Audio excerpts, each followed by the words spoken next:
JBN, we keep you informed. Tesha Miller's mom happy to still have him, but says trial was unfair. Please remember to subscribe, like, share, leave us a comment and click the notification bell to receive our daily news items. As she sang a hymn about Jesus while slowly making her way down the stairs of the Supreme Court building yesterday, Sharon James said she was somewhat surprised when her son, reputed gangster Tesha Miller, was convicted of accessory before and after the fact to the 2008 murder of then chairman of the Jamaica Urban Transit Company Douglas Chambers. However, she appears to have sought comfort in the fact that the reputed Don is still alive. Miller, who was yesterday convicted by a 7-member jury comprising 6 women and a man, after more than 3 hours of deliberation, will face a maximum sentence of life imprisonment when he returns to court for sentencing on January 9, 2020.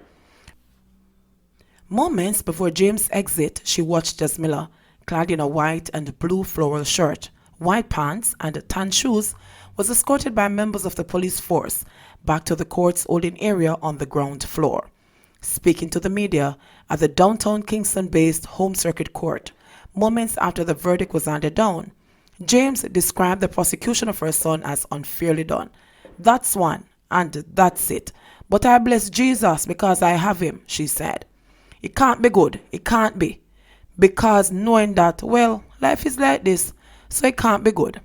It was not clear what James meant by "because I have him." However, she has lost at least 3 children to gang violence, and the police have linked their killings to a bitter internal feud for control of the Klansman gang, whose bloody reign of terror the police have blamed for numerous murders. On December 8, 2011, James' 23-year-old daughter, Renese James, a nurse, was shot while traveling in a taxi near De La Vega City in the old capital. The police reported that James was traveling in the taxi when gunmen drove up in a white motor vehicle and opened fire, hitting her and the driver. She succumbed to her injuries the following morning in the hospital. Less than 2 weeks later, the feared Navardo Hodges, a top lieutenant and reported hitman in the gang, who it was believed killed James, was beheaded after he was shot in the forehead. His body was left near the Spanish Town bypass, while his head was left at the nearby Sagicor complex.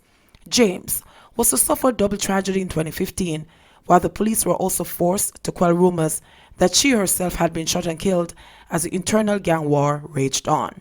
On January 6, 2015, Tesha's 33-year-old brother, Craig Guizardo Miller, was shot and killed along with 17-year-old Oral Wright on Marchpen Road, Spanish Town. According to reports, sometimes after 9 p.m., Miller and Wright were among a group of men at a house on Marchpen Road when armed men forced their way in and opened fire, hitting them. Miller and Wright were pronounced dead at the scene, while another man who was shot and injured was taken to the hospital. And on April 27, 2015, Tesha's brother, Kishon Gizmo Miller, was shot and killed by unknown assailants at a tire shop shortly after 8 a.m. in the vicinity of Marchpen Road and the Spanish Town bypass. Shortly after Kishon was killed, the St. Catherine North Police moved to quell rumors that James and another of her daughters had been killed. Gang members have long battled each other for the lucrative extortion racket in Spanish Town and its environs that has built businesses and operators of public passenger vehicles of tens of millions of dollars. Meanwhile, in 2017, James and another of her sons, Harden Miller, took the government to court over the police seizure of 2 motor vehicles in March 2016. In the suit filed against the Attorney General, the two were seeking the return of their 2006 Toyota Tacoma truck and their 2007 Honda Accord motor car. James was seeking damages for trespass on her premises, and the 2 complainants also sought constitutional and vindicatory damages. Additionally, they were claiming more than $500,000 and interest in special damages for loss of use of the motor vehicles. The 2 were represented by attorney-at-law Berth Samuels, who represented Miller in his just concluded trial. James declined to respond to questions about whether her son was being targeted by law enforcement. However, Samuels did not mince words.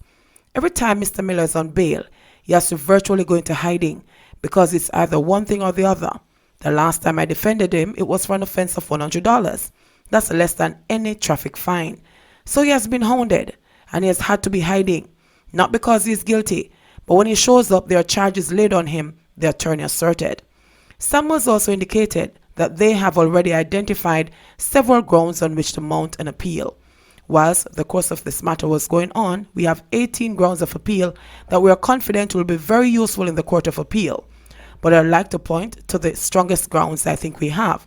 That relates to the jury itself, because during the jury selection, I sought to make my third of 4 challenges.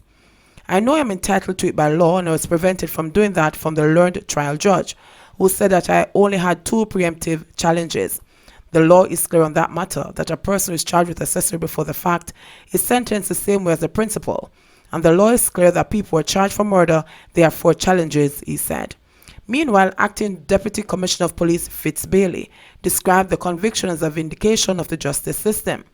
This is a representation of the hard work of the police and that the justice system is still working.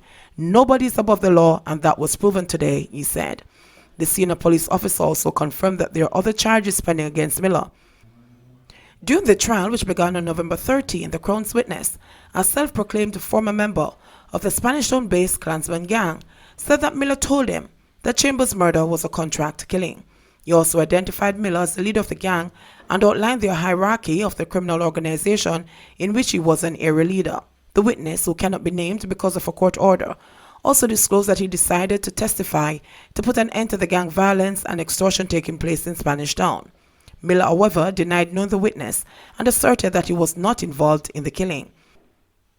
This is not the first time that Miller has had a run-in with the law, having been brought before the court in 2009 on a 2004 murder rap and in 2011 on gun-related charges. He was acquitted in both instances. The former JUTC chairman was gunned down outside the company's depot in Spanish Town, St. Catherine on June 27, 2008. JBN, we keep you informed. Please remember to like, subscribe, share, leave us a comment and click the notification bell to receive our daily news items.